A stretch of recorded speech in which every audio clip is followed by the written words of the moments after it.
Olá, tudo bem?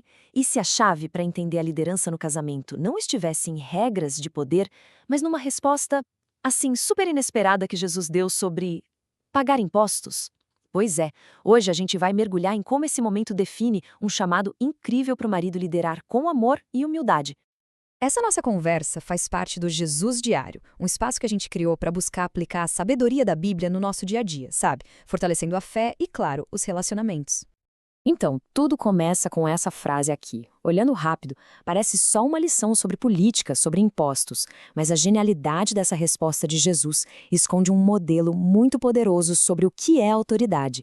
Isso se aplica, olha, direto no coração do casamento. O nosso caminho hoje vai ser o seguinte: a gente começa com esse ensino que ninguém esperava, depois vamos ver a liderança como um sacrifício, o equilíbrio da submissão, o papel da sabedoria divina na liderança e, por fim, como colocar tudo isso em prática. Vamos nessa! Tenta imaginar a cena. Jesus está numa baita armadilha.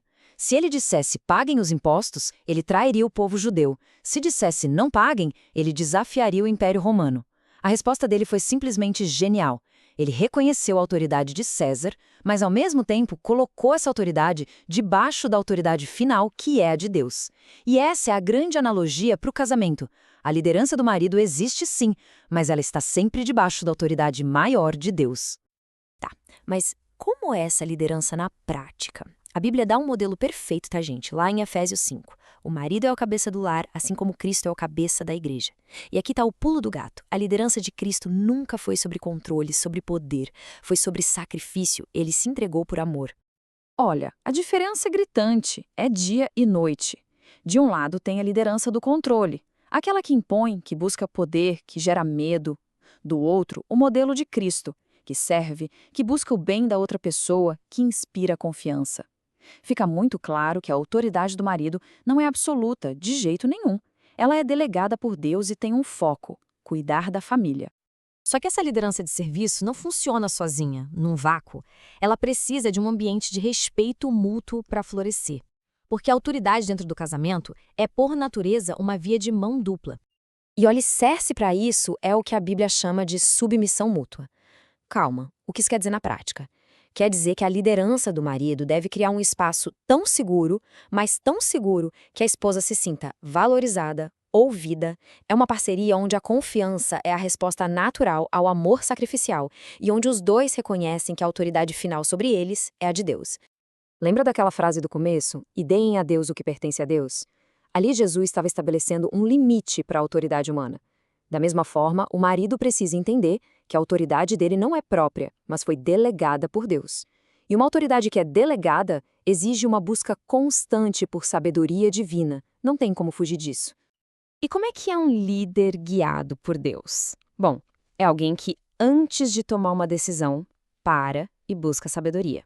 É alguém que entende que um dia vai prestar contas a Deus pela sua liderança. É alguém que está sempre aberto a aprender, a ouvir. E o resultado natural disso é uma família que se sente segura, que confia nessa liderança. Ok, tudo isso soa muito bem na teoria, né? Mas e na prática, no dia a dia? A boa notícia é que existe uma lógica muito clara aqui, uma relação de causa e efeito que transforma esses princípios em ações bem concretas. A lógica é bem direta, olha só. Se a liderança vem com amor sacrificial, então ela naturalmente vai refletir a liderança de Cristo.